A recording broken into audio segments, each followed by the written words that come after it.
Good morning, madam and everyone. We are Group 2 and today we will present our financial analysis of Bonia Corporation Berhad and Padini Holding Berhad. The objective of this presentation is compare the financial performance and financial position of both companies using a financial ratio analysis. Our presentation is consist of 5 sections. First is company background, profitability ratio, liquidity ratio, efficiency ratio, and gearing ratio. And do not forget investing ratio. At the end of the presentation, we will summarize our finding and identify which company performed better overall. Now, I would like to invite my crew member to present the background of the both company. Thank you so much. First, my name is Intan, and I will briefly introduce the background of both companies. Bonia Corporation Berhad is a well-known fashion and lifestyle retailer that mainly focuses on leather goods, footwear, apparel, and accessories. The company operates through boutiques, consignment, counters, and online platforms. On the other hand, Padini Holdings Berhad was founded in 1971 and has grown into one of Malaysia's leading fashion retail companies. Some of its well-known brands include Padini, Sid, Vinci, and Brands Outlet. Both companies are listed on Bursa Malaysia and operate in the fashion retail industry. My name is Akila Husna binti Abdul Aziz, and now I will continue our presentation by discussing the liquidity ratio analysis between Bonia Corporation Berhad and Padini Holding Berhad. Liquidity ratio are used to measure a company's ability to pay its short-term obligation using its current asset. In other words, this ratio helps us understand whether a company has enough resources to cover its short-term debt. For this analysis, we will focus on two liquidity ratio, which are the current ratio and the quick ratio. Now, let's move on to the current ratio. The current ratio is calculated by dividing current asset by the current liabilities. It measures a company's ability to pay its short-term liabilities using all of its current asset. Generally, a current ratio above 1 means that the company has sufficient current asset to cover its current liabilities. Looking at the result, Padini record a current ratio of 4.51 times, while Bonia record 3.34 times. This means that for that, every RM1 ringgit of current liabilities, Padini has RM4.51 ringgit of current asset, whereas Bonia has RM3.34 ringgit. Both companies have strong liquidity because their current ratio are above 1. However, Padini has a higher current ratio than Bonia, which indicates that Padini has a stronger ability to meet their short-term obligation. Next, let's move on to the quick ratio, which is also known as the acid test ratio. The quick ratio is calculated by subtracting inventory and prepayment from current asset, then dividing the result by current liabilities. It measures a company's ability to pay its short-term liabilities using only its most liquid current asset. Inventory and prepayment are excluded because they cannot be easily converted into cash. Generally, a higher quick ratio indicates better short-term liquidity. Based on our result, Padini record a quick ratio of 2.97 times, while Bonia record 2.06 times. This means that for every RM1 ringgit of current liabilities, Padini has RM2.97 of liquid asset, whereas Bonia has RM2.06 ringgit. Both companies have sufficient liquid asset to meet their short-term obligation. However, Padini has a higher quick ratio than Bonia, which show that Padini has a stronger short-term liquidity position. Hi and Assalamualaikum. My name is Anisha Zina binti Syarunga. Now I will continue with the profitability ratio analysis. Profitability ratio measures a company's ability to generate profit from its sale.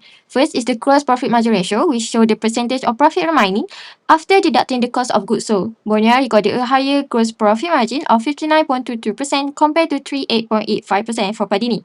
This indicates that Bonia was more efficient in controlling its production costs and generating gross profit. Next is the net profit margin ratio, which measures the percentage of net profit after deducting all operating expenses, interest, and tax. Padini recorded a higher net profit margin of 7.99%, while Bonia achieved 2.06%. This means Padini was more effective in converting itself into actual profit. Overall, Bonia performed better in terms of gross profitability, while Padini demonstrated stronger overall profitability due to higher net profit My margin. name is Anin Sofia, and I will explain the return on asset or ROE and return on capital employed or ROCE. For return on assets, Padini recorded 7.55%, while Bonia recorded only 1.14%. This means that for every 100 ringgit invested in assets, Padini generated 7 ringgit and 55 cent in net profit compared to only 1 ringgit and 40 cent for Bonia. This shows that Padini used its assets much more efficiently to generate profit. For return on capital employed, Padini also performed better with 13.36% compared to Bonia, 4.13%. This indicates that Padini generated more operating profit from the capital invested in the business, showing stronger efficiency in using its long-term funds. In conclusion, although Bonia achieved a higher gross profit margin, Padini outperformed Bonia in net profit margin, ROA and ROCE. Overall, Padini demonstrates stronger profitability by generating higher returns from both its asset and capital, making it the best performing company in terms of profitability. Assalamualaikum, my name is Alia Balkis and now I will continue with the efficiency ratio. So, efficiency ratio show how fast and smart business use their asset to make sales. Assalamualaikum and hi, my name is Aisyah Normaisara Binti Azmi. Next, I will explain the inventory turnover ratio for Padini Holdings Berhad and Bonia Corporation Berhad. The inventory turnover ratio measures how many times a company sells and replaces its inventory during an accounting period. Generally, a higher inventory turnover indicates better inventory management and stronger sales performance. For Padini Holdings Berhad, the inventory turnover is 3.51 times. This means that within the accounting period, Padini sold and replenished its average inventory 3.51 times. Meanwhile, Bonia Corporation Berhad recorded an inventory turnover of only 1.64 times, meaning its inventory was replaced just 1.64 times during the same period. When we compare both companies, Padini has significantly higher inventory turnover than Bonia.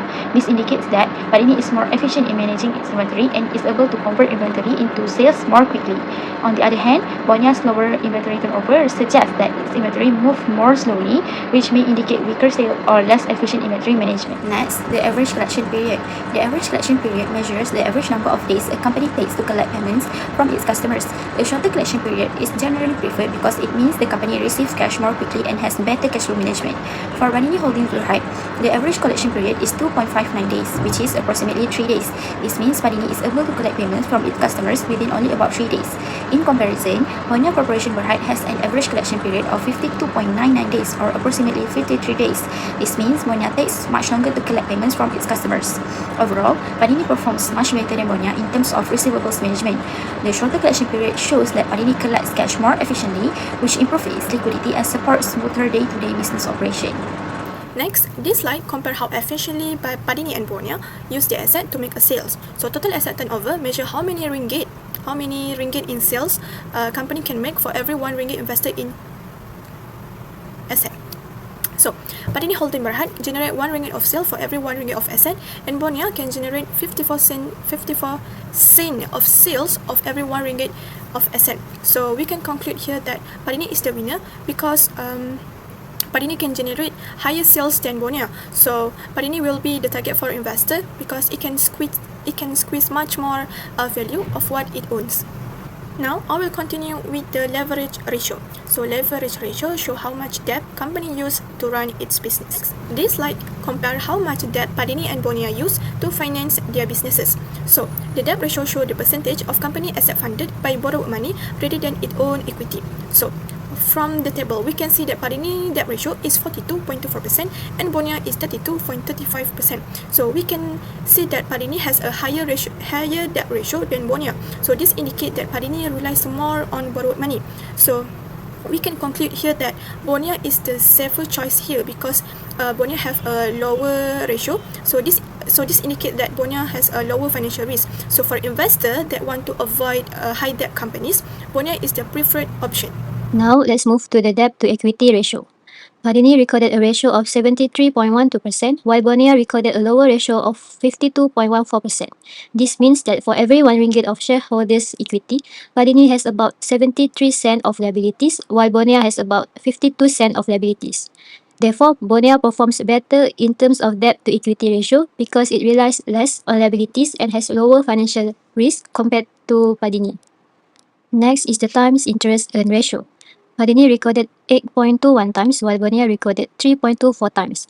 In simple terms, for every 1 ringgit of finance cost, Padini generated 8 ringgit 21 cent of earnings before interest and tax, while Bonia generated 3 ringgit 24 cent. Although both companies are able to cover their finance costs, Padini has a larger safety margin. This means Padini has a stronger ability to meet its interest obligations even if its earning decreases. So, for conclusion, we can wrap up Padini and Bonia remain financially stable in 2025, but they have very different strength. So for Padini's strength, they are stronger overall performer. They beat Bonia in liquidity, efficiency, profitability, and resource management. So this making them highly attractive to growth-focused investor. And for Bonia's strength, they excel at cost control with a higher gross profit margin and carry less debt. So this make them a safer choice with much lower financial risk.